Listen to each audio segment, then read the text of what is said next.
I am not encouraging or advising anyone to modify their firearms. This is for entertainment and educational purposes only. What's up everyone? I have featured this Glock 34 in a couple videos recently, which I will link to in the description. It served as a test platform to compare the performance of a compensated versus ported barrel. I just wanted to make a quick video showing the details of the pistol now that it's done and include some more shooting footage. Let's get into it.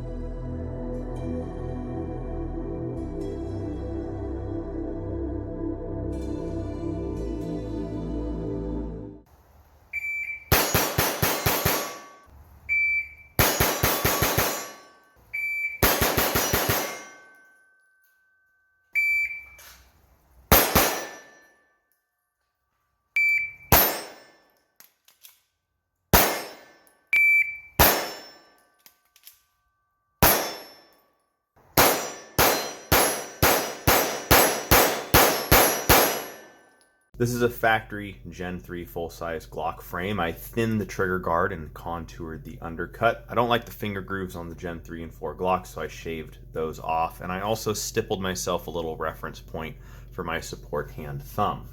I've never tried silicon carbide before, and I wanted to. I got a kit from 71 Creative. It was fantastic. I highly recommend starting there if you want to put silicon carbide on a pistol. I'm really pleased with how it came out. It is very, very grippy. This is the 46/70 grit option. If I were to do this again, I'd probably go with one finer or slightly less aggressive. I've got some extended controls, the slide takedown tab, a factory slide stop, and a factory mag release. I picked up the Dawson Ice Magwell. The little frame plug that the Magwell attaches to is steel, so this whole setup adds about 3 ounces of weight to the grip. I don't really need more than 17 rounds for my range use, so I run Strike Industries +0 base pads on the factory Glock 17 mags. Instead of a couple extra rounds, they just have a little weight in them down here. For the trigger system, I have a Timney Alpha trigger, and back here a Zev Pro connector. In the slide, I got an Apex Tactical firing pin safety block and a reduced power spring to smooth out the take-up.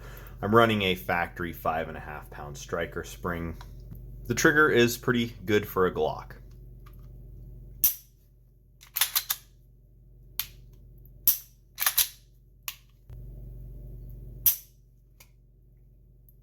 Right around 3 pounds. This is a Brownell's Glock 34 slide. I don't know if they sell these anymore. It was pretty cheap when I bought it a few years ago, around 200 bucks. Quality isn't great. I had to remachine the firing pin safety plunger hole because it was too small. It's pretty plain in terms of styling and serrations, but it works fine. It's got some lightning cuts to reduce weight up here, and then a big pocket milled out of the back of the slide. Brownell's licensed the optic cut from Zev for this slide, and it's really nice and low. This is Bushnell RXM 300. Awesome big window competition style optic for 300 bucks. I was running the Bushnell optic on my Shadow 2 for a while, but recently put a Holosun 507 comp on that. I'm running an extended length Glock 34 stainless steel guide rod. This one is from Terran Tactical, if I remember correctly. I tested 10 and 11 pound round wire recoil springs from Wolf. Both function fine. I actually like the ejection pattern and ejection distance a little better with the 10 pound, but it really had trouble chambering around on a full mag, so I'll be running the 11 pound. This is a Faxon barrel. It was extended and threaded, and I was running a compensator on it for a while. With my normal range ammo, I couldn't get the pistol to run reliably with the compensator after the barrel was ported, so I'm running only the ports. I flush cut and crowned the barrel, and then refinished it in black.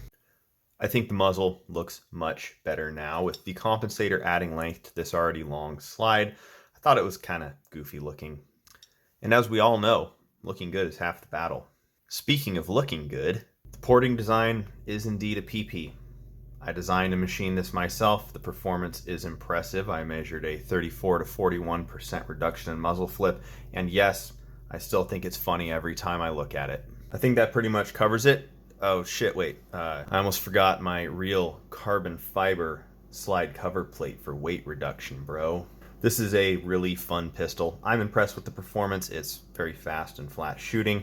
I want to mention that I do not do ports this large anymore due to spalling and jacket separation. The barrel and slide on this are going to get really torn up, and the accuracy definitely suffered. I knew all this beforehand, but of course, being the well-adjusted adult that I am, I was prioritizing the shape of a cock and balls with my design. Let me know your thoughts on the Glock 34 and the PP port. Do you want a wiener machined into your barrel? I heard all the cool kids are doing it. Thanks so much for watching. I'll catch you next time.